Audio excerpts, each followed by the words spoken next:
Hi, it's Ian for the VIVO V21e and I'll show you how to create home screen folders on this device. So just to create a new folder on our home screen, we should hold the application and drag this up to another one. And by this way, we just successfully created the new home screen folder. If you want to rename it, just click once on the folder to open it, tap on the name and enter, for example, the apps. Click OK to save the changes, and that's it. To move folder here on the screen or between the screens, or just to create a new screens with the folder, we should just hold it and drag it.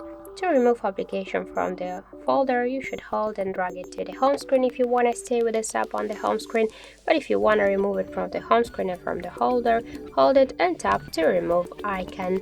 So thank you for watching, and if you find this video helpful, leave like, comment and subscribe our channel.